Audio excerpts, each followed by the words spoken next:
بسم اللہ الرحمن الرحیم. السلام علیکم.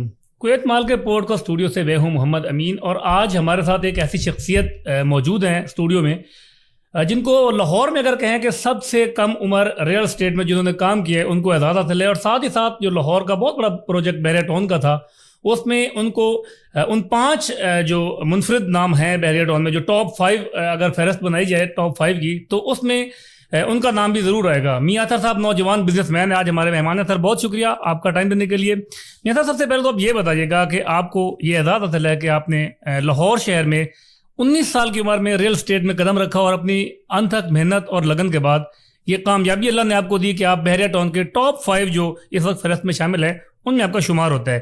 تو یہ بتائیں کہ بحیرہ ٹون کا ہی انتخاب آپ نے اس دنیا میں قدم رکھتی بحیرہ ٹون کا انتخاب کیوں کیا تھا؟ جی بسم اللہ الرحمن الرحیم. بہت شکریہ. پہلے تو آپ نے اپنے براڈ کاسٹ میں مجھے انوائٹ کیا, اور آپ نے کہا کہ 19 سال کی عمر میں الحمدللہ بالکل آپ نے ٹھیک فرمایا کہ اللہ پاک کا شکر ہے. جیسے ہی میں اپنی پڑھائی سے فری ہوا اور میں نے کام کے اندر یہ پہلا قدم رکھا اپنے بزنس کے اندر, تو میں نے ریئل اسٹیٹ کے اندر میں آیا. اور اسی طرح جس طرح ریئل اسٹیٹ کا ایک طریقہ کار ہوتا ہے کہ آفس لوگ جوائن کرتے ہیں, میں نے بھی ایک آفس جوائن کیا ڈیفینس وائی بلاک میں, اور وہاں سے میں نے اس کا آغاز کیا. جی, تو آپ نے سیکنڈ پوچھا کہ بحیرہ ٹون کا آپ نے چوز کیوں کیا. ڈی ایچ اے سے بیٹھ کے, ڈی ایچ اے سے اور بھی وہاں سے چل کے یہاں تک پہنچے تو بڑی زیادہ سوسائٹیز آتی ہیں. بالکل. اس وقت جو میں نے دیکھا, جو میں انالیسز کیا, ہر طرف سوسائٹیز کے انبار تھے. لیفٹ وہاں سے لے کے یہاں تک آئے تو میرا خیال 100 سے زیادہ سوسائٹیز بنی ہوئی تھی. لیکن جو کام ملک ریاض صاحب کا, جو کام بحیرہ ٹون کے جب ڈیولپمنٹ, بحیرہ ٹون کا انفراسٹرکچر, اس وقت تک جب میں نے یہ سٹارٹ کیا تھا, جو بن چکا تھا ہمارا تھا سفاری ولاس, جو برج ہے, ہماری ماسک بہت خوبصورت بنی ہوئی تھیں, اور اسی طریقے سے ہمارے جو ان کا ایک لانچنگ کا طریقہ کار ایک بہت ہی شاندار تھا, اور لوگوں کو مطلب کم قیمت کے اوپر اتنی لگژری لائف دینا ہے, اتنی اچھی ایک لائف دینا, میرا خیال کسی اور سوسائٹی میں نہیں تھا. لوگ سڑکیں ٹوٹی پھوٹی ہوتی تھیں, پراپر پلانڈ انفراسٹرکچر نہیں تھا باقی سوسائٹیز کا جو میں نے دیکھا. تو اس طرح کی بہت سی مطلب الحمدللہ اس میں باتیں تھیں جس میں میں نے بحیرہ ٹون کے دیکھی. جس طرح احرام مصر انہوں نے اس ٹائم بنایا, تو کوئی سوچ نہیں سکتا تھا کہ احرام مصر اس طریقے سے بنائیں گے. اور سفاری ولاز آپ دیکھیں, یہ بھی کسی ملک سے کاپی کیا گیا تھا ملک صاحب نے انٹرنیشنل فورن سے. ایک بڑا خوبصورت ڈیزائن, بالکل ہو بہو بالکل وہی کاپی بنایا, اور آپ وہاں پہ کھڑے ہوتے ہیں. ایون میرا ایک دوست آیا یو کے سے, تو جب وہ ایجپشن جو ہمارا بنا ہوا ہے اسکنڈریہ ولاز, اس کے گیٹ کے سامنے کھڑا ہو کے اس نے اپنے ایجپٹ کو 200 کال کی, تو اس نے کہا ویئر آر یو برو, اس نے کہا آئی ایم ایجپٹ. کھڑا ادھر تھا بحیرہ ٹون میں. تو اس وجہ سے بھائی جان ان کا اتنا اچھا, ملک صاحب کا اتنا ویژن تھا کہ جس نے اٹریکٹ کیا اور جس نے مجبور کیا کہ ہم بحیرہ ٹون کے علاوہ کچھ اور ڈیل نہ کریں. تو آپ یہاں کر بیٹھ گئے. 19 سال آپ کو بحیرہ ٹون کے ساتھ کام کرتے ہو گئے. آپ نے ایک منفرد نام اور مقام نہ صرف بحیرہ ٹون میں بلکہ لاہور کی مارکیٹ میں آپ نے ایک نام, اللہ تعالیٰ نے آپ کو عزت دے دی, کما لیا. الحمدللہ. سر یہ بتائیں کہ بحیرہ ٹون میں یونائٹڈ ایکٹرس آئی ہے کویت مال لے کے, یہ پاکستان میں پہلا پروجیکٹ ہے. آپ کا شمار ان کاروباری شخصیات میں ہوتا ہے جنہوں نے اس کویت مال کو, اس کے انتظامیہ کو وارملی ویلکم کیا, اور ابھی بھی آپ ان کے ساتھ بڑے مثبت انداز میں کھڑے ہوئے ہیں. تو کویت مال منصوبے کو آپ بحیرہ ٹون میں اور لاہور میں پاکستان میں کس انداز سے دیکھ رہے ہیں؟ جی یہ جو کویت مال اور یونائٹڈ ایکٹرس آپ نے بتایا کہ یہ جیسے بحیرہ ٹون میں آئے, اور بحیرہ ٹون میں جب بھی کسی بھی انویسٹرز نے, کسی بھی بڑی کمپنی نے جب آنا چاہا, اور ہمیں ہمارے کنٹری ہیڈ, ہمارے قائد, ہمارے محسن شاہد محمود قریشی صاحب ہمارے بڑے بھائی ہیں, کیونکہ ہم نے ان کی سرپرستی میں کام کیا ہے بحیرہ ٹون میں آج جب جتنا بھی کیا ہے, اور ان سے ہمیں یہی سیکھنے کو ملا ہے کہ کوئی بھی آپ کے نیچے کام کرنے والے, کوئی بھی نئے آنے والے بندے جو آئیں گے, آپ کا بزنس بڑھے گا. آپ کا بزنس بڑھے گا, مثبت سوچ ہے. بحیرہ ٹون کا بزنس بڑھے گا, آپ کا بزنس بڑھے گا. بحیرہ ٹون میں ایک اچھی اور خوشائند بات مطلب یہ کہ اتنی ہائی رائز بلڈنگ, اتنا خوبصورت مال جو کہ انہوں نے ڈیزائن کیا, جو کہ میں نے ان کا ڈیزائن دیکھا ہے.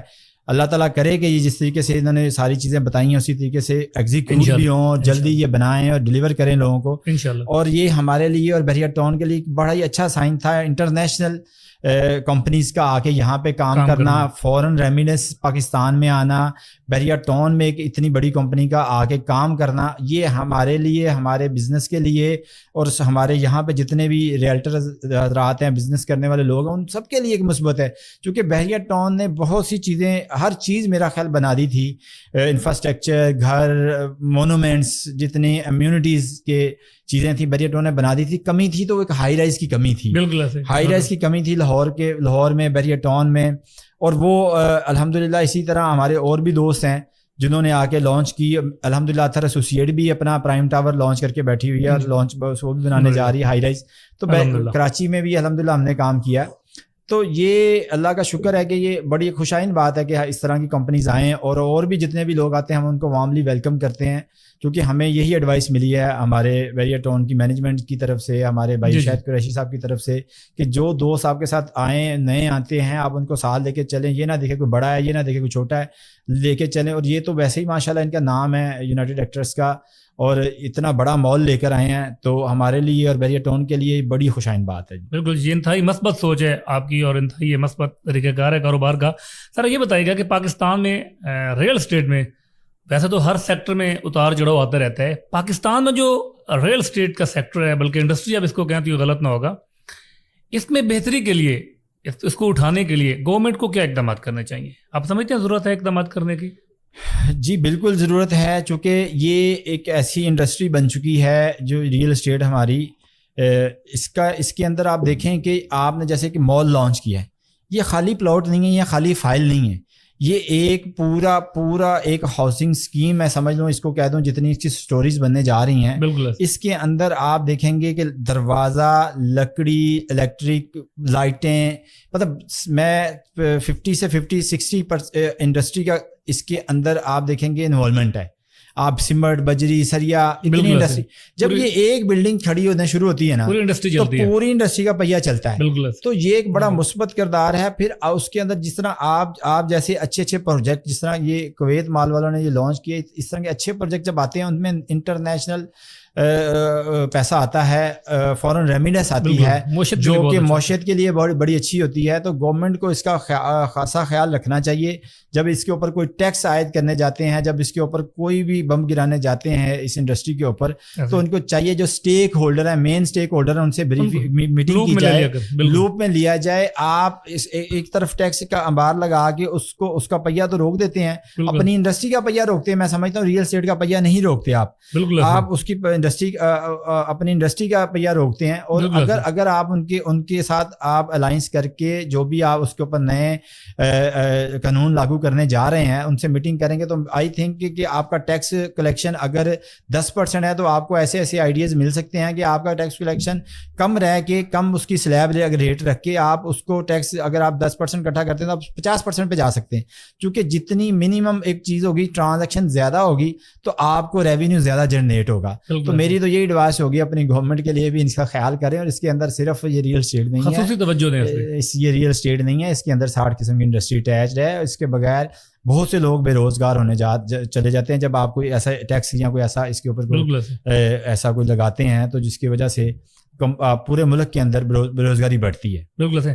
میاں صاحب یہ بتائیے گا کہ آپ نے بہت ساری سوسائٹیز میں کام کیا، بیریا ٹاؤن جیسے بہت بڑے پروجیکٹ میں آپ بیٹھے ہیں، نام کمایا، ٹاپ 5 میں آپ نے اپنا شمار کروایا محنت اور لگن پہ.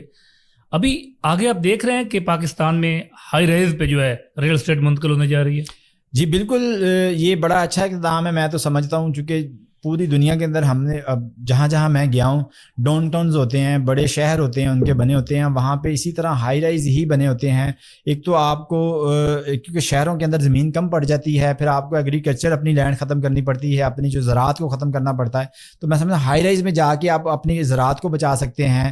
ہائی رائز میں جا کے آپ شہروں کے قریب رہ سکتے ہیں، شہروں سے آپ کو کلومیٹر کے فاصلے بڑھ جاتے ہیں. اگر آپ سوسائٹیز بنتی ہیں نا، جس طرح سوسائٹیز بنتی جاتی ہے، کلومیٹرز کے فاصلے بڑھ جاتے ہیں. ہائی رائز آئے گا، آپ وہی لیونگ جو آپ میرا خیال کوئی 1 کروڑ 2 کروڑ بندے کو آپ یہاں سے ہم شروع ہوتے ہیں لاہور سے، تو ہم قصور تک پہنچ جاتے ہیں، تو وہی ہم پورے کے لاہور کے اندر سما سکتے ہیں.